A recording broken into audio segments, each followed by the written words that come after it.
In this lesson, we will look at oxygen systems. We will start on the outside of the aircraft with the overpressure disc. We will then go on to the cockpit, first looking at the crew oxygen panel, then examining the crew oxygen mask system and portable oxygen cylinder, and finishing with the passenger oxygen panel.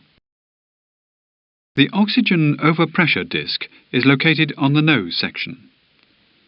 It must be checked during the external inspection to ensure that there has been no overpressure in the crew oxygen bottle. If the green disc is still present, the pressure of the bottle is normal. The crew oxygen panel is located on the overhead panel. It controls and monitors the cockpit oxygen system. It consists of the low-pressure supply push button, which controls the opening and closure of the low-pressure supply valve, the system high-pressure indicator, indicating storage system pressure, and the system low-pressure indicator, indicating distribution system pressure. The system high-pressure indicator shows storage pressure in PSI. Check that the system high-pressure indication is between 1,400 and 2,000 PSI. If it is below 1,400, check the oxygen duration chart to determine whether the quantity of oxygen is sufficient for the flight. The low-pressure supply push button controls the low-pressure supply valve. In the off position, the supply valve is closed and the off light comes on white. Select the low-pressure supply push button to see what happens when it is turned on. In the on position, the supply valve is opened and low-pressure oxygen is supplied to the masks. The system low-pressure indicator shows distribution pressure in PSI. When the low-pressure supply push button is on, the pointer of the system low-pressure indicator should be in the green arc. Before looking at the operation of the crew oxygen masks, we will check that the oxygen is flowing and that we can communicate using the mask.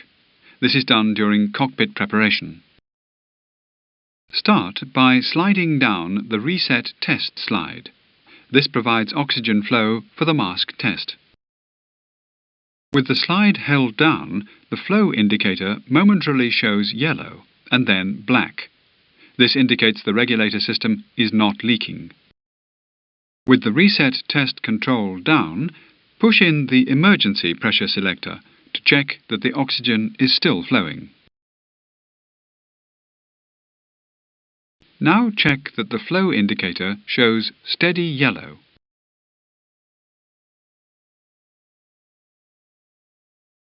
If the audio panel is properly set, the mask microphone can also be checked at this time by listening to the sound of oxygen in the loudspeakers.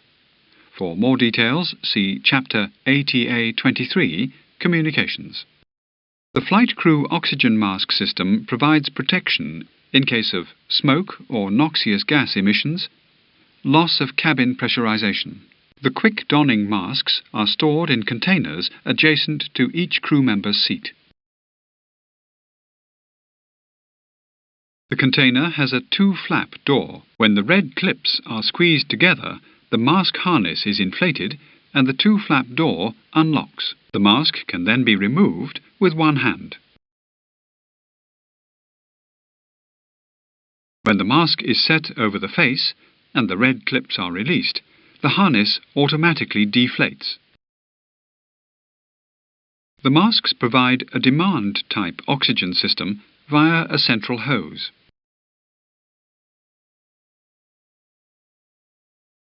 When oxygen is supplied, an oxygen on flag appears on the right of the left-hand flap, and the blinker flashes.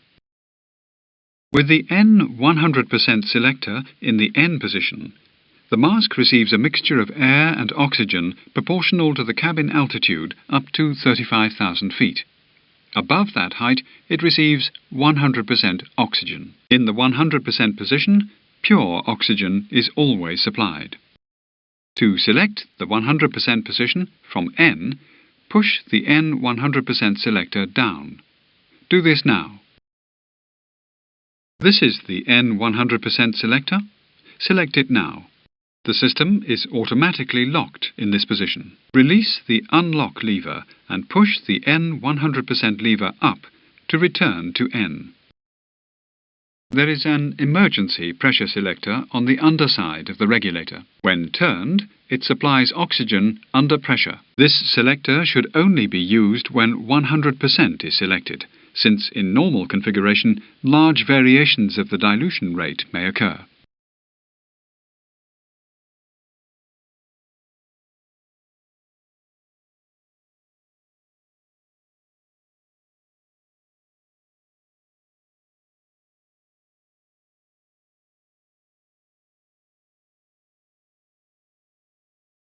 The flight crew portable oxygen cylinder ensures crew mobility in case of smoke or noxious gas emissions, loss of cabin pressurization.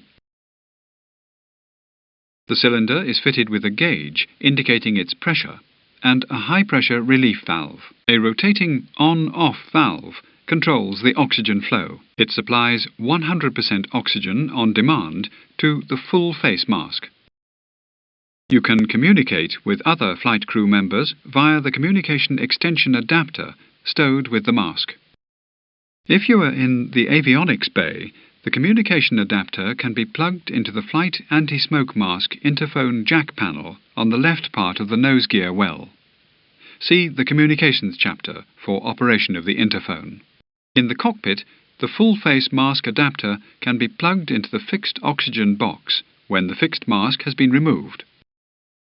If the fixed oxygen system fails, the quick donning mask can be disconnected and reconnected to the portable cylinder via the oxygen adapter extension. The passenger mask container doors open automatically when cabin altitude exceeds 14,000 feet. The system actuated light on the passenger oxygen panel in the cockpit comes on green when the passenger mask container doors open. Pressing manual override allows you to override the automatic system, causing the passenger mask container doors to open.